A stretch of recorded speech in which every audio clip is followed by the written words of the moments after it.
जय श्री हरि। तो आज सुनेंगे चैत्र मास शुक्ल पक्ष की कामदा एकादशी व्रत कथा को। एकादशी व्रत में इस कथा को अवश्य सुनना चाहिए। तो सुनिए कामदा एकादशी व्रत कथा। बोलिए लक्ष्मी नारायण की जय। धर्मराज युधिष्ठिर बोले, हे भगवान, मैं आपको कोटि कोटि नमस्कार करता हूँ। अब आप कृपा करके चैत्र शुक्ला एकादशी का महात्म्य कहिए। इस एकादशी का क्या नाम है और इसके करने से क्या फल मिलता है। श्री कृष्ण भगवान बोले, धर्मराज, एक समय यही प्रश्न राजा दिलीप ने गुरु वशिष्ठ से किया था। तब गुरु वशिष्ठ ने कहा, राजन, चैत्र मास के शुक्ल पक्ष में कामदा नाम की एकादशी आती है। वह परम पुण्यमयी होती है।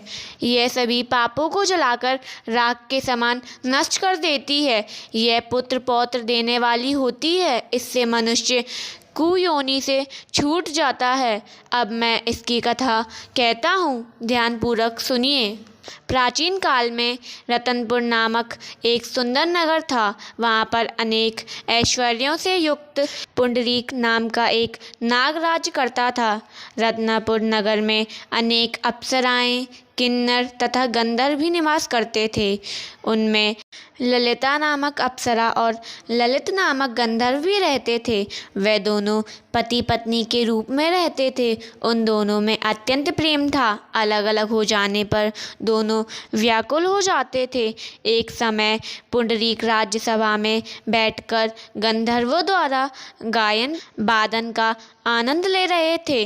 सभा में अन्य गंधर्वों के साथ ललित भी गान कर रहा था। गाते गाते उसको अपनी प्रिय ललिता का ध्यान आ गया और उसके ध्यान में स्वर भंग होने के कारण वह अशुद्ध गायन करने लगा। ललित के मन का संताप जानकर करकोट नामक नाग ने गायन में त्रुटि होने की शिकायत राजा से कर दी। तब पुंडरीक ने क्रोधपूर्वक ललित को श्राप दे दिया, दुर्बरदे, तू मेरे सामने गाता हुआ अपनी पत्नी का स्मरण कर रहा है, अतः तू कच्चा मांस खाने वाला और नरभक्षी राक्षस बनकर अपने किए कर्म का फल भोग। पुंडरीक के श्राप से ललित उसी क्षण विकराल राक्षस हो गया और वह अनेक दुख भोगने लगा। जब उसकी प्रियतमा ललिता को यह सब मालूम हुआ तो उसको अपने पति की विकराल आकृति देखकर मन ही मन अत्यंत दुख हुआ और वह अपने पति के उद्धार का मार्ग सोचने लगी।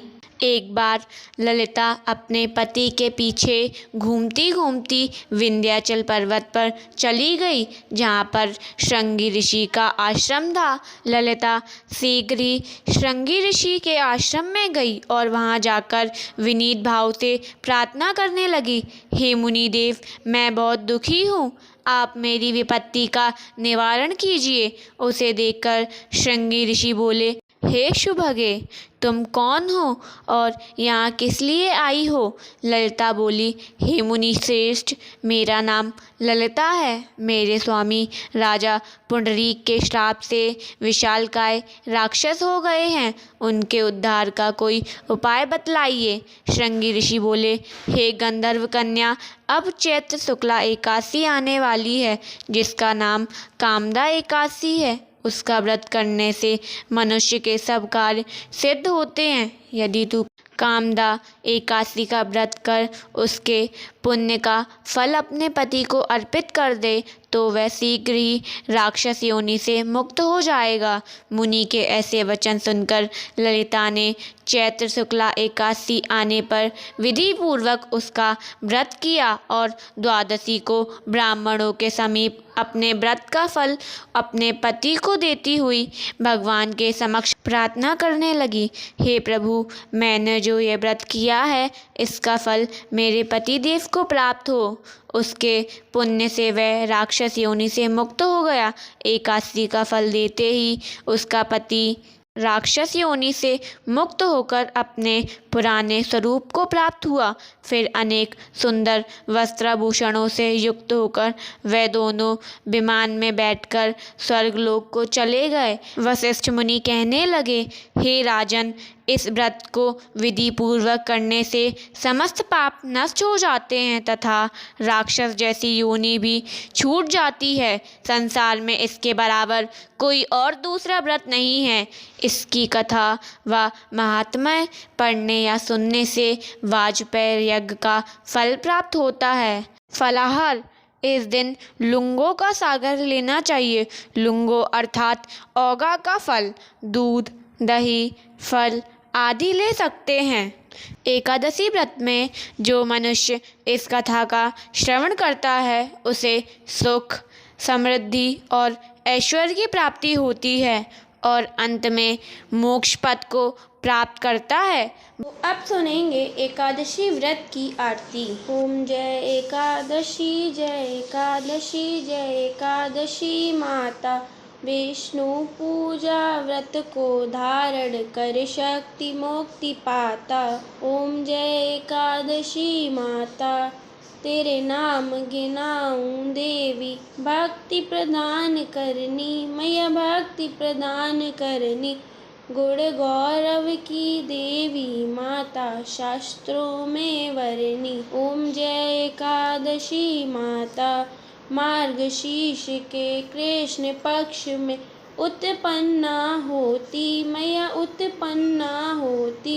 शुक्ल पक्ष में मोक्षदायिनी, पापों को धोती। ओम जय एकादशी माता, पुष मास के कृष्ण पक्ष की सफला नाम कहे मैया, सफला नाम कहे। शुक्ल पक्ष में होए पुत्रदा, आनंद अधिक रहे। ओम जय एकादशी माता, नाम षट तिला माघ मास में कृष्ण पक्ष आवे मैया, कृष्ण पक्ष आवे। शुक्ल पक्ष में जया कहावे, विजय सदा पावे। ओम जय एकादशी माता, विजय फागुन कृष्ण पक्ष में शुक्ला आमल की मैया, शुक्ला आमल की। पाप मोक्षनी कृष्ण पक्ष में चैत्र मास बल की। ओम जय एकादशी माता, चैत्र शुक्ल में नाम कामदा, धन देने वाली मैया, धन देने वाली। नाम भरूथनी कृष्ण पक्ष में वैशाख महावाली। ओम जय एकादशी माता, शुक्ल पक्ष में होए मोहिनी, अपरा जेठ कृष्ण पक्षी मैया, अपरा जेठ कृष्ण पक्षी।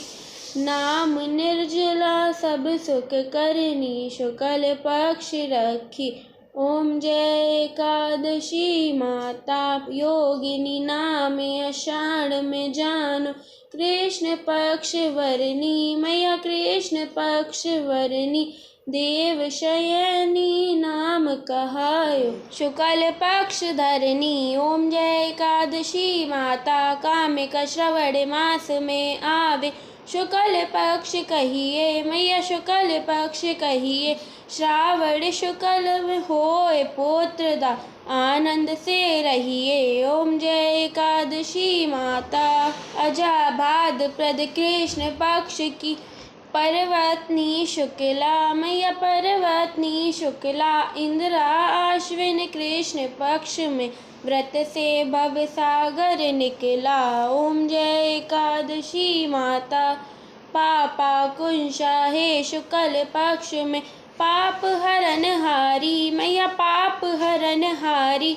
रमा मास कार्तिक में आवे, सुखदायक भारी। ओम जय एकादशी माता, देवोत्थानी शुक्ल पक्ष की दुख नाशक मैया, मैया दुख नाशक मैया। लौंद मास की करू विनती, पार करो नैया। ओम जय एकादशी मैया, शुक्ल लौंद में होए पद्मिनी, दुख दारिद हरनी मैया, दुख दारिद हरनी। परमा कृष्ण पक्ष में होती, जन मंगल करनी। ओम जय एकादशी माता, जो कोई आरती एकादशी की भक्ति सहित गावे मैया भक्ति सहित गावे। जन रघुनाथ स्वर्ग का वासा निश्चय वह पावे। ओम जय एकादशी माता, ओम जय एकादशी, जय एकादशी, जय एकादशी माता। विष्णु पूजा व्रत को धारण कर शक्ति मुक्ति पाता। ओम जय एकादशी माता। बोलिए लक्ष्मी नारायण की जय। जय श्री हरि। राधे राधे।